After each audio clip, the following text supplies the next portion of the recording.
गो। कारगिल के हमारे देखने सुनने वाले श्रोताओं को हम इंडियन यूथ कांग्रेस और प्रदेश यूथ कांग्रेस लद्दाख की तरफ से जुले सलाम। आप इतने सारे मीडिया वाले आए हमारी बातों को पब्लिक तक पहुंचाने के लिए आप लोगों को धन्यवाद। आज यहाँ पे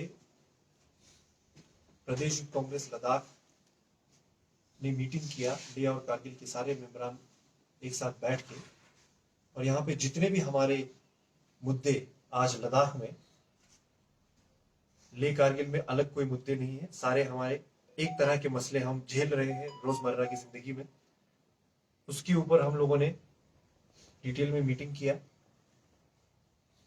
जैसे हमारे यहाँ अनएम्प्लॉयमेंट का इश्यू है, बेरोजगारी इतना बढ़ गया है कि हम लोग 3-4 साल से बेरोजगारी पे ही काम कर रहे हैं, यही हमारा रोजगार बन गया है।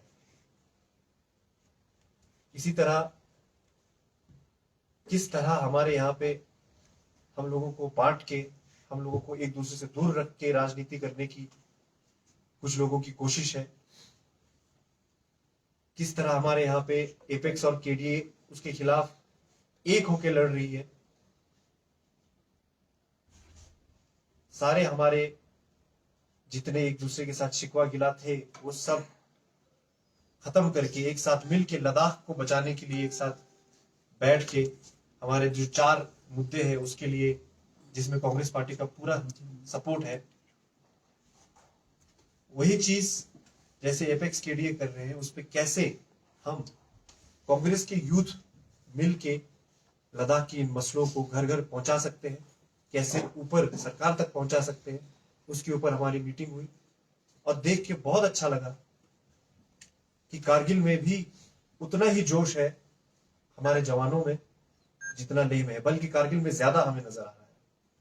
तो इस बात पे मुबारकबाद भी देना चाहते हैं और पब्लिक को ये हम विनती भी करना चाहते हैं कि आप लोग, हम जिन मुद्दों पे, आपके जिन मुद्दों को हम मीडिया में के माध्यम से या फिर आप लोगों के घर पे आके आपसे डायरेक्टली बात करेंगे, उन सब में आप भी हमें सहयोग दें, सपोर्ट करें।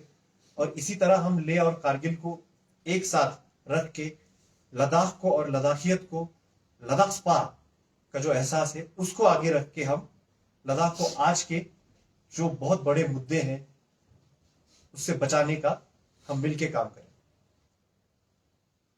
हम लोग इस स्टेट एग्जीक्यूटिव मीटिंग में, जो हमारा पहला स्टेट एग्जीक्यूटिव मीटिंग है, एक साथ मिलके इस तरह से, जिसकी नींव हमारे केडीए और एपेक्स के नेताओं ने रखा, उसी नक्शे कदम पे हम चल के ये सारे मुद्दे उठाने वाले हैं।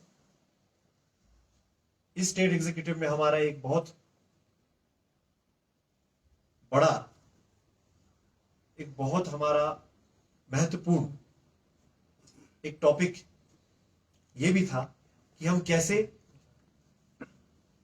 लेह और कारगिल को मिला के भारत के इस पूरे राजनीतिक और सामाजिक मशीनरी का, सिस्टम का पार्ट बना सकते हैं। जम्मू कश्मीर में रहते हुए जेएनके से ही सारा चलता था, कश्मीर से चलता था, जम्मू से चलता था, हम लोगों की डायरेक्ट बात नहीं होती, तो उस पे भी हम लोगों का बड़ा जोर रहेगा। तो उसमें उस पे चलते हमारा एक प्रोग्राम है इंडियन यूथ कांग्रेस का, बेहतर भारत की बुनियाद करके। इस प्रोग्राम के बारे में और आईवाईसी, इंडियन यूथ कांग्रेस और प्रदेश यूथ कांग्रेस के और मसलों के बारे में, और जिस तरह से हम आगे विजन जो हमारा है उसके बारे में मैं विनती करूंगा कि हमारे एआईसीसी के सेक्रेटरी और इंडियन यूथ कांग्रेस के नेशनल इंचार्ज श्री कृष्णा अलगुरी जी से आप लोगों को बताएं।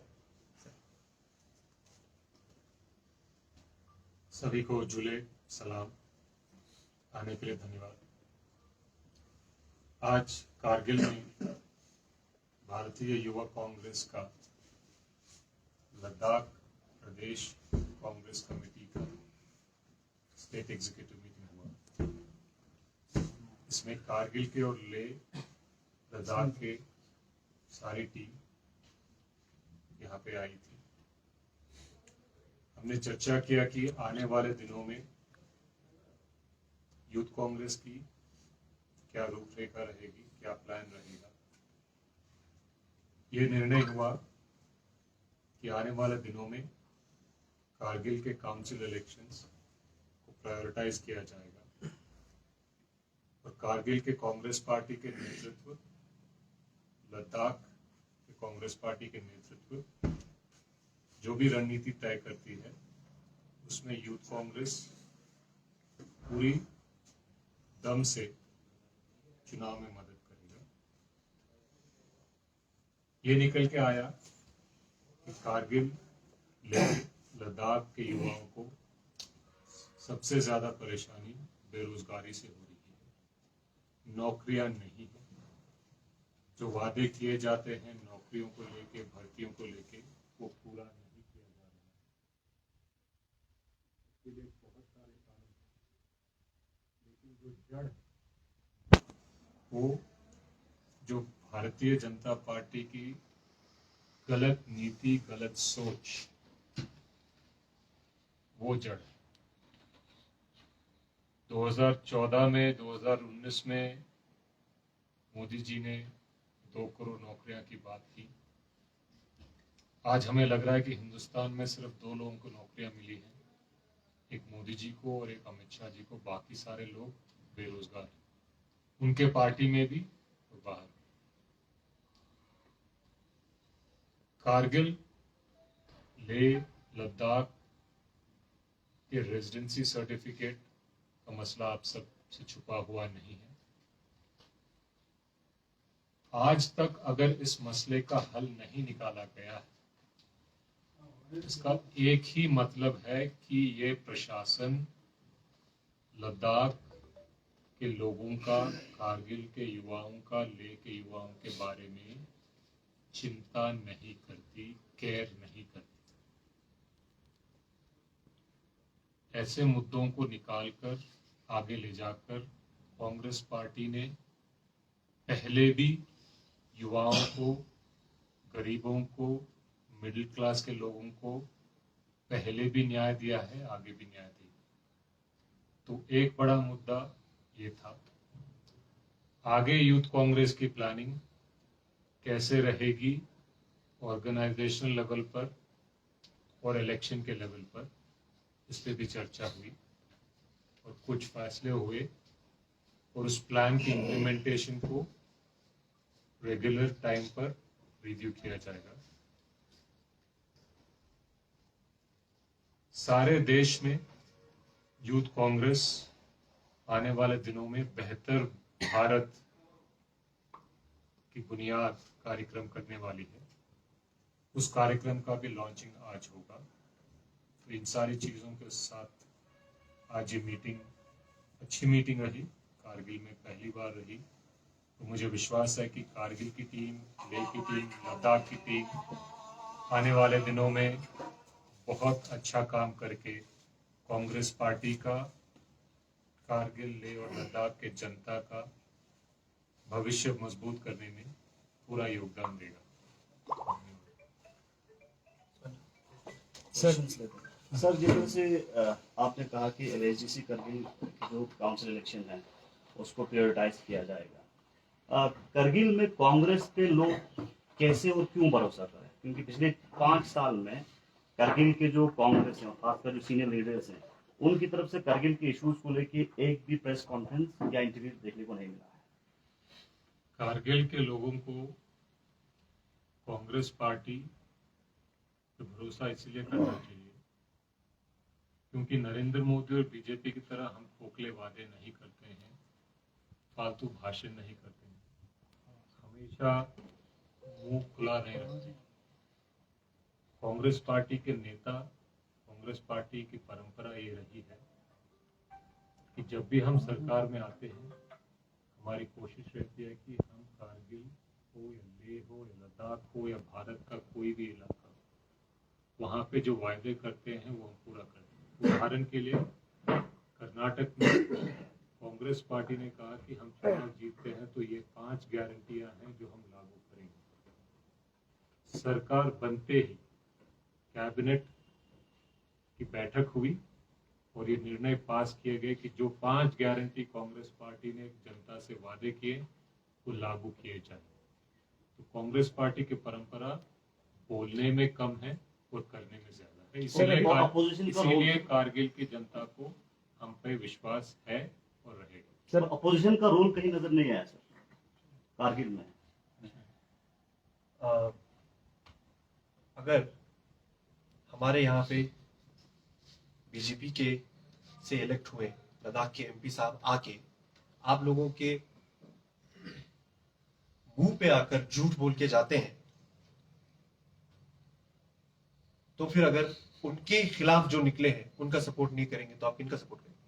जो हम पूरे लद्दाख के सामने ये कह के मीडिया में, रैलियों में, आपके मोहल्ले में आके कह के गए हैं कि 6,471 पोस्ट हम एक महीने में निकालेंगे, उनमें से कितने पोस्ट आज निकाले हैं, उस पर कितनी आवाज हम लोग यहाँ पे उठाते हैं? और करगिल में कितनी आवाज उठाए सर आपने? आज हम ये मीटिंग ही इसीलिए करने के लिए आए हैं कि आपके कारगिल में, जहां पे सिर्फ बीजेपी और कांग्रेस का ही की लड़ाई नहीं है, वहां पे हम किस तरह से इन मुद्दों को आगे लेके जा सकते हैं, वहां पे हम किस तरह से आपके घर घर आके हम आप लोगों से बात कर सकते हैं, रूबरू कर सकते हैं, उसके लिए हम लोग मीटिंग करने के लिए आए हैं। हर चीज को आप तक पहुंचाने के लिए सिर्फ एक ही तरीका नहीं होता है, उसके लिए बहुत सारे तरीके होते हैं। उसके लिए हम आज पहल करने की कोशिश कर रहे हैं। उसके लिए हम आप लोगों की भी सपोर्ट चाहते हैं। आप लोगों से, आप हमारे बुजुर्ग हैं, आप हमारे भाई हैं, बहन हैं, आप लोगों से हम ये उम्मीद करते हैं कि आप लोग हमें गाइडेंस देंगे, एनकरेज करेंगे कि हम जब हमारे यहाँ पे जम्मू के नेता हमारे बीजेपी लोगों के साथ आके बहुत कुछ बोल के जा रहे हैं, तो उनको जवाब तो हमें देना पड़ेगा। अगर हम ये देखते हैं कि कोई जवाब नहीं दे रहा है तो हम भी चुप बैठेंगे, ऐसा नहीं करेंगे। कांग्रेस की तरफ से हम आपके हर इशू को, लद्दाख के हर मसलों को जिस तरह आप आगे पहुंचाना चाहते हैं उसी भाषा में हम आगे ऑर्गेनाइज होके, एकजुट होके पहुंचाना चाहते हैं। सर, इलेक्शन जब नजदीक है उस वक्त पहल क्यों कर रहे हैं? इससे पहले भी आप एक्टिव हो सकते थे आईसीसी। मैं आपके पहले सवाल का जवाब देना चाहता हूं। जिस तरह आपने कहा कि कांग्रेस के कोई नेता नहीं बोल रहे, मैं इससे सहमत नहीं हूं, क्योंकि ऐसा नहीं, बिल्कुल नहीं बोला। जब बिल्कुल नहीं बोला, कारगिल की बात कर रहे हैं। नसीर मुंशी जी ने इससे पहले जब राशन कार्ड का इशू हुआ था, जहाँ पे बहुत सारे हमारे 4th क्लास लेबर को बहुत सारे का एक्सक्लूजन हुआ था, उस पर एक इंटरव्यू दिया था। उससे पहले हमारे यूथ के प्रेसिडेंट यूसुफ जी, जो हमारे ज्ञान विहार यूनिवर्सिटी में जो डिग्री को लेके इश्यूज था, स्टूडेंट इश्यूज थे, उनको लेके एलजी साहब तक गए थे, प्रेस कॉन्फ्रेंस भी हुआ था। अपार्ट फ्रॉम दैट, यूटी बनने के बाद लद्दाख का पॉलिटिकल नरेशन और सर्कमस्टेंसेस जो है अलग हुए थे। हम सबको पता है कि एपेक्स और केडीए जो है लद्दाख के इन चीजों पे, मुद्दों पे बात करने लगे। हालांकि हमने लेह में इलेक्शन को भी बॉयकॉट किया, और आप भी इन चीजों से वाकिफ है कि एमएचए ने, मिनिस्ट्री ऑफ होम ने किसी भी पॉलिटिशियन को, किसी भी, आई नॉट से किसी भी पॉलिटिशियन को लद्दाख के मुद्दों को लेके एमपी को नहीं बुलाया। लद्दाख के मुद्दे को लेके लेह या कारगिल के सीसी को नहीं बुलाया। लद्दाख के मुद्दे के ऊपर डिस्कशन करने के लिए केडीए और एपेक्स को बुलाया, जहां पे कांग्रेस के भी रिप्रेजेंटेटिव थे और अन्य पार्टी जो भी हो, सबके रिप्रेजेंटेशन है। तो हम एक कलेक्टिवली, बीजेपी को छोड़ के Ladakh as a whole collective होके, कांग्रेस ने हमेशा, चाहे कारगिल में हो चाहे लेह में हो, सीनियर जो लीडर है, जो पहले कांग्रेस के साथ ताल्लुक रखते थे, उन सब ने कारगिल, लेह, लद्दाख के बारे में इशू हमेशा उठाया। केडीए ने कितना काम किया मेरे से ज्यादा आप बेहतर जानते हैं। केडीए में क्या कांग्रेस के नेता नहीं? ऑब्वियसली है। तो हाँ, कांग्रेस ऐसा पार्टी, हम कांग्रेस के सिंबल को लेके अभी तक शायद ज्यादा एक्टिव नहीं हुए, क्योंकि लद्दाख ऐसा होल यूनिटी, अभी कारगिल में देखिए, स्कूल का हो, ट्रस्ट का हो, या इंटरनल जो भी इश्यूज हो, केडीओ को लेके आज कारगिल एक हुआ है। मैं 100% तो नहीं कह सकता हूँ, लेकिन 80% of the people of the Kargil are with KDA, जो एक बड़ा अचीवमेंट है, और केडीए का पार्ट कांग्रेस है। सो ये नहीं कह सकते हैं कि कांग्रेस ने कुछ नहीं बोला, हमेशा बोला है।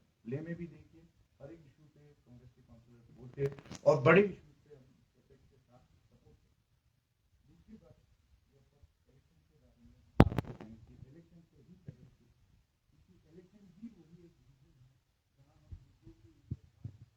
को लोगों तक पहुंचाते हैं, लोगों को अपना क्या विजन है वो लोग उससे रखते हैं। अब बीच में इलेक्शन नहीं तो हम किससे वादा करेंगे कि हम करेंगे क्या।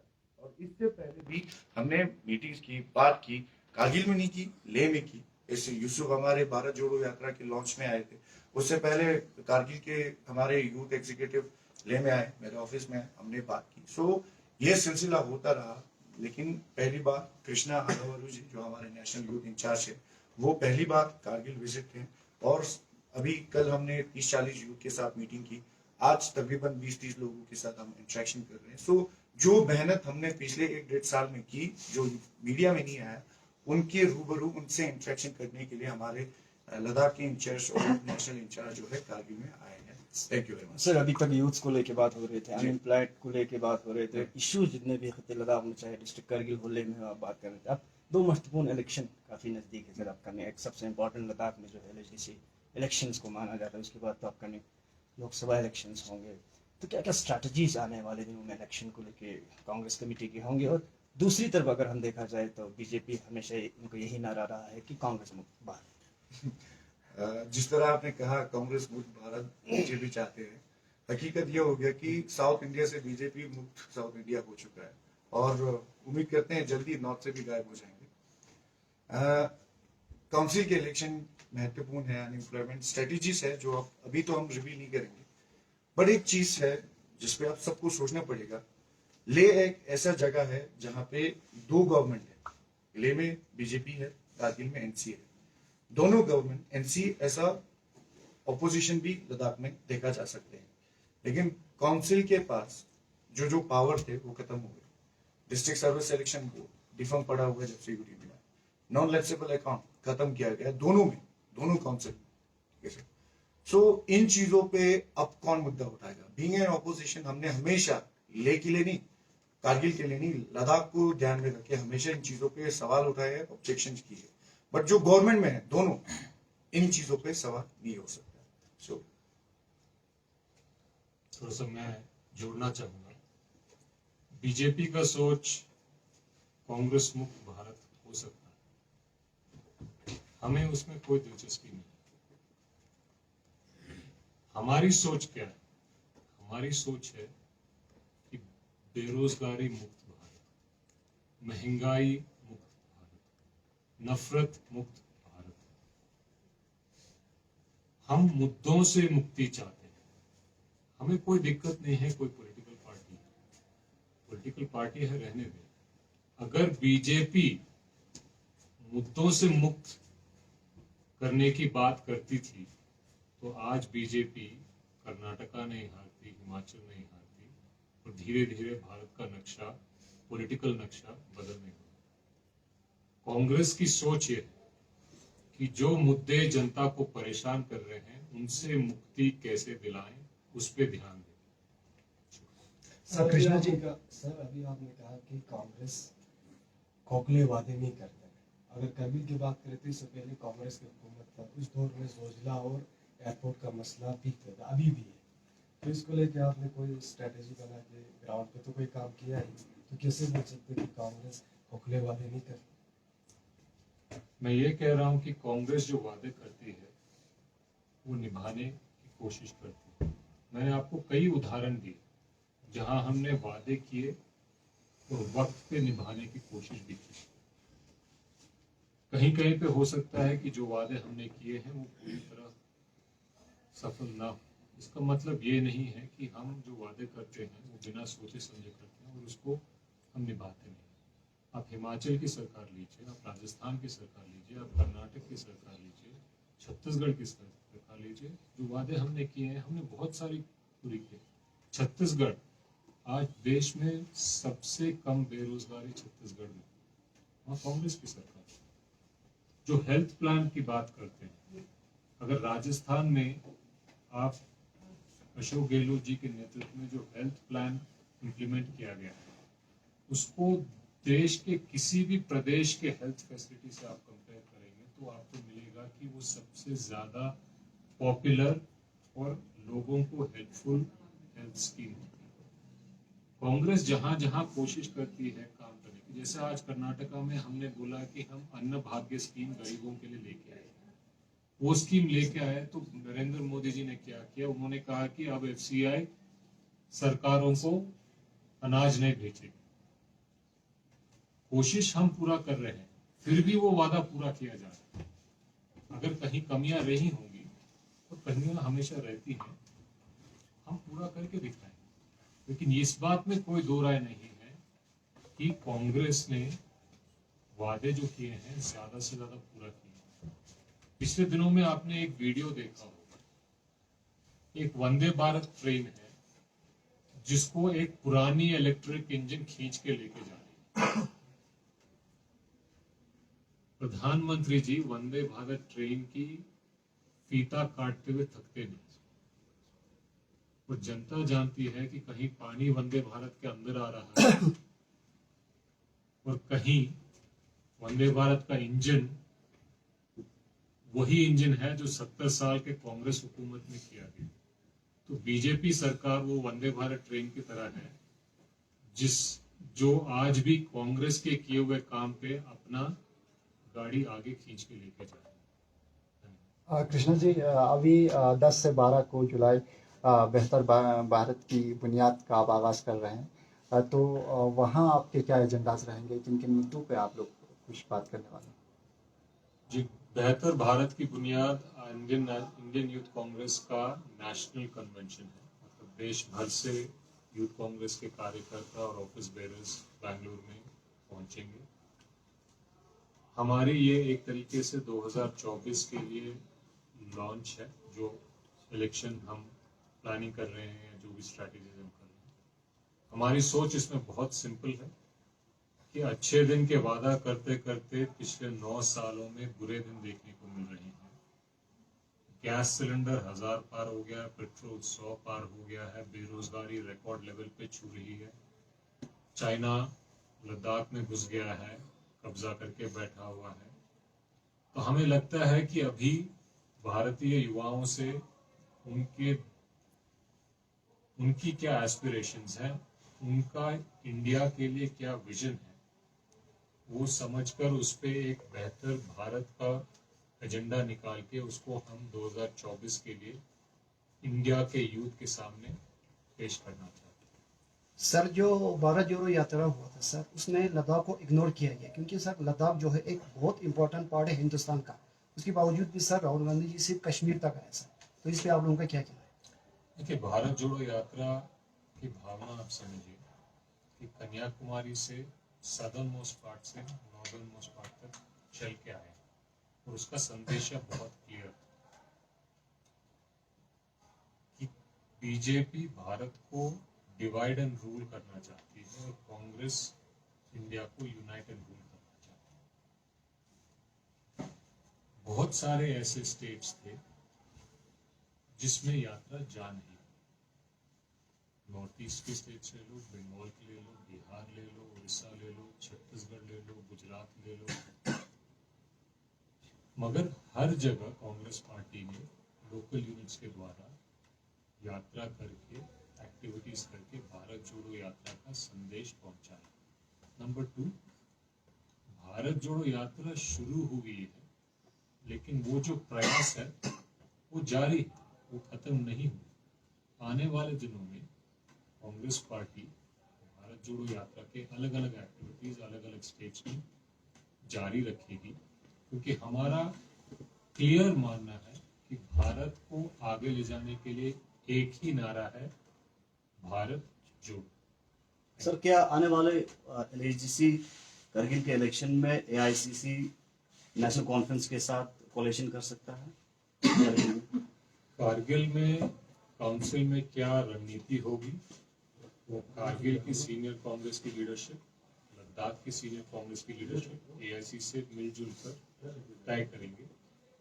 उसमें मेरा कोई ज्यादा इन्वॉल्वमेंट नहीं है। क्या एडवाइस रहेगा सर आपका? मेरा कोई एडवाइस नहीं है इसमें। जो भी लीडरशिप तय करेगी, एज यूथ कांग्रेस हम उस रणनीति को कैसे मजबूती से इम्प्लीमेंट करेंगे उस पर हमारा फोकस रहेगा। हमारे भारत जोड़ो यात्रा में हम लद्दाख से जाके राहुल गांधी से मिले थे, क्योंकि उस वक्त आप लोगों ने सबने न्यूज में देखा होगा कि भारत जोड़ो यात्रा में राहुल जी गाड़ी में नहीं चढ़ रहे थे, पूरा पैदल चल रहे थे। हमारे यहाँ पे गाड़ी नहीं पहुंच पाती, इंसान कैसे आता? उस टाइम पे सर्दियां चल रही थी, बंद होता है। हमने रिक्वेस्ट किया उनको जाके, और गर्मियों में हम भारत जोड़ो को लद्दाख में लाने के ऊपर हम काम कर रहे हैं। इतने बड़े नेता आएंगे, इतना आसान तो है नहीं कि आके सड़कों पे घूमने लग जाएंगे, उसको पूरा प्रोग्राम बनाना पड़ेगा, इसमें हमारा काम चल रहा है। एक दूसरा, आप लोगों ने कांग्रेस ने क्या किया, जोजिला, ये सब के बारे में पूछा। हम सब जानते हैं कि हिमाचल की तरफ से चाहे रोहतांग टनल हो, चाहे इस तरफ से जोजिला टनल हो, किसके वक्त पे शुरू हुआ है, किसने आइडिया वो किया है, किसने इनोग्रेट किया, हम सब जानते हैं। कॉन्सेप्चुअलाइज किसने किया है, जरूरत है ये किसने बोला है, बुनियाद किसने रखा है। बीच में सरकार बदल गई और सिर्फ नाम बदलते हैं वहां पे। शर्म की बात यहां तक है कि आपके रोहतांग टनल में काम शुरू हो गया। मैंने खुद एज अ टूरिस्ट देखा था कि जर्मनी से इंजीनियर्स आके कांग्रेस के टाइम पे वहां काम चल रहा था। जैसे ही बीजेपी सरकार में, तो इनोग्रेशन का इतनी तुच्छ राजनीति, जिन्होंने इनोग्रेट किया है वो हमारे भारत के नेता ने, उसको हटा के अपना नाम डाल दिया। वही यहाँ पे भी किया, कितनी बार इनोग्रेट किया इनके आने के बाद। क्या बीजेपी के आने से पहले हमारे यहाँ पे सड़क नहीं थी? हम क्या जोजिला गधों पे चढ़ के पार करते थे? क्या यहाँ पे इलेक्ट्रिसिटी नहीं थी? क्या यहाँ पे कॉलेजेस नहीं थे, यूनिवर्सिटी? उन्होंने सिर्फ वादे किए, सिंधु यूनिवर्सिटी खोलेंगे। कहाँ है सिंधु यूनिवर्सिटी? मेडिकल कॉलेज खोलेंगे, कहाँ है मेडिकल कॉलेज? लेह और कारगिल में आज भी एक ही डिस्ट्रिक्ट लेवल बड़ा हॉस्पिटल है, कांग्रेस के टाइम पे बना है। एक कारगिल में स्कूल, प्राइमरी स्कूल, आप बाकी छोड़ो, एक प्राइमरी स्कूल दिखा दो जो बीजेपी ने शुरू किया। बीजेपी के आने के बाद बना ही क्या है, आप ये मुझे बताओ। सिर्फ सपने दिखाए हैं। एक स्कूल, एक हॉस्पिटल बनाओ ना, जो शुरू किया है, जो पहले से चल रहा है, उसमें बजट देके शीशा लगा देना, वो तो हर सरकार करती है। एक फैसिलिटी नया बताओ जो शुरू किया है, चाहे स्टेट यूटी लेवल पे, लद्दाख के लेवल पे, चाहे कारगिल के लेवल पे। सिर्फ जियो के टावर बेचे हैं इन्होंने, इसके अलावा कुछ नहीं किया है। मैं लोगों को बताना चाहता हूं, टावर से आप लोग जब खुश होते हैं, आपके लिए सड़क बनता है, हॉस्पिटल बनता है, आपके लिए ब्रिज बनता है, पुल बनता है, तो उस पर चलने के लिए आपसे पैसे नहीं लेती सरकार। टावर जितने लगाएंगे आपकी जेब से पैसे जाते हैं, जो सीधा जाके अमीर लोगों के जेब में जाता है। जो बीएसएनएल, अगर इनका हमें टावर पहुंचाने का, नेटवर्क पहुंचाने का इनकी मंशा थी अगर, तो जो पहले से बीएसएनएल हमारे यहां इतना अच्छा हर जगह पहुंचा था, उसको आज 4G 5G तक क्यों नहीं पहुंचाए? क्यों नहीं पहुंचाए? उसमें पैसे सरकार को जाती है। जहां प्राइवेट बिजनेसमैन को पैसे जाते हैं, उसके लिए वो लोग दिन रात काम करेंगे। इसके अलावा उन्होंने कुछ नहीं किया। आप बीजेपी वाले आके दावा ठोक के बताओ कि आपने क्या है हमारे यहाँ पे बनाया है नया। तो ये आप समझिए कि कांग्रेस ने ही लद्दाख का बुनियाद रखा है। आज जो लद्दाख है कांग्रेस की वजह से है। आगे बीच में रुकावट आई, उन्होंने इनके झूठे वादों की वजह से हम थोड़े से हमारे लोग परेशान हो गए, लेकिन अब फिर से सरकार कांग्रेस की बनेगी और हम फिर से अपने काम को जो उन्होंने अधूरा छोड़ा है उसको आगे बढ़ाएं। सर करगिल में जहाज उतारेगा फिर सब कांग्रेस? क्यों नहीं उतारेंगे? फिर अभी तक सर, आज इतना साल हो गया, अभी तक करगिल में 70 साल हो गया कांग्रेस हुकूमत था। क्योंकि आपको पता है सर, लेह में 5-6 जहाज उतरते हैं। करगिल में सर यहाँ पे पेशेंट लेने के लिए विंटर में इतना परेशानी है, तो बीजेपी पे चलो हम नहीं छोड़ते, तो कांग्रेस एक जहाज उतारेगा सर करगिल में। बिल्कुल सही बात उठाया। ऑपोजिशन में रहते हुए हमने एलजी को कारगिल के एयरपोर्ट के बारे में हमने रिप्रेजेंटेशन दिया, जबकि ये लोग सरकार में है ना। अभी तक क्या एक्टिविटी किया बताइए? आप हमें वापस से आप काम हमें सौंपिए, हम बिल्कुल करेंगे, क्यों नहीं करेंगे। जिस तरह से चिता साहब ने कहा कि कांग्रेस इश्यूज जो है वो रेस करते हैं, खासकर करगिल के कॉन्टेक्स्ट में, तो सर भी कह रहे हैं कि करगिल एयरपोर्ट को रिप्रेजेंटेशन दिया है, लेकिन पब्लिक डोमेन में हमने एक प्रेस कॉन्फ्रेंस या इंटरव्यूज या एक कॉन्क्रीट तरीके से करगिल एयरपोर्ट इशू को रेस करते हुए कभी भी नहीं देखा। आप क्या कहेंगे इसमें? जब ये यूटी बना था, बीजेपी के बहुत सारे लीडर्स यहाँ पे आए थे, और जितना मुझे पता है उन्होंने पहले लेह और कारगिल को डिवाइड करने की बात की थी, राइट। उस समय बीजेपी ने आप सबसे वादा किया था कि यहाँ एयरपोर्ट बनेगा, ये बनेगा। बदले में क्या चाहिए था उनको? कारगिल और लेह का डिवाइड होना। बाद में जब एयरपोर्ट, ये ख्वाब दिखाया था आपका एयरपोर्ट बनेगा, जब बन रहा है तो हमने क्रिटिसाइज तो नहीं किया कभी भी, बनना चाहिए था। लेकिन आप में क्या रीजन थे कि वो रिजेक्ट हो गया था? और कहां पहुंच के क्या केडीए के सवाल मिले? मैंने जिस तरह पहले कहा, क्या लद्दाख के इश्यूज जो है इंपॉर्टेंस है, क्या केडीए उठा रहे हैं? तो इन सारी चीजों पे भी बात कर रहे हैं।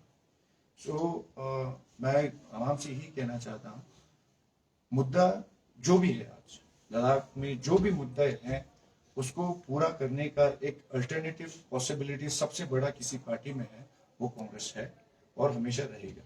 बीजेपी ने अब सबने देख लिया, विटनेस किया है 5-6 साल में क्या क्या हुआ है, क्या क्या नहीं हुआ है, सबने देखा है। एमपी साहब बल्ब लेके चल रहे हैं, बोलते हैं इन्वर्टर वाला बल्ब है, ट्रांसमिशन लाइन के बदले 300,000 रुपए वाले बल्ब पे पहुंच गए। सो अब इन 5 टैंकर आने से पहले बोलते हैं 5 रोड आया, उसका टैंकर मिलेगा कि नहीं मिलेगा। सो ऐसे नेता को आप सपोर्ट कर रहे हो, आपकी चॉइस है। कांग्रेस जो 70 साल से जमीन से उठा के कारगिल हो चाहे लद्दाख हो, आज हमारे औकात यहाँ तक बनी कि हम दिल्ली से लेके बॉम्बे तक अपने बच्चों को पढ़ाने के लिए भेज सकते थे। सो इस लद्दाख को कांग्रेस ने बनाया है। तो अब पब्लिक की चॉइस है, उनको जो ऐसा नेता चाहिए जो बल्ब दे के ट्रांसमिशन लाइन का सपना दिखा के बल्ब बेच रहे हैं, या वो चाहिए जिन्होंने इंफ्रास्ट्रक्चर से ज्यादा ह्यूमन डेवलपमेंट में काम किया। Thank you. ये हमारी ये जो हमारा बेहतर भारत का बुनियाद है, बेहतर भारत का बुनियाद जो बेहतर भारत का बुनियाद प्रोग्राम हम लॉन्च कर रहे हैं अभी लद्दाख में। यहाँ से पूरे भारत तक हम जुड़ेंगे और आईवाई इंडियन यूथ कांग्रेस को, प्रदेश यूथ कांग्रेस लद्दाख को स्ट्रॉन्ग करेंगे। बाकी आप लोगों की जितने भी शिकवा गिला है कि प्रेस कॉन्फ्रेंस नहीं करते, आप अपने बस्ते बांध लें, हम आपको इतना बुलाएंगे कि आप खुद ही परेशान हो। सर आखिरी सवाल, एआईसीसी लद्दाख में 2 लीडरशिप क्यों है? लद्दाख कांग्रेस में 2 लीडरशिप क्यों है? नहीं, एक ही लीडरशिप है।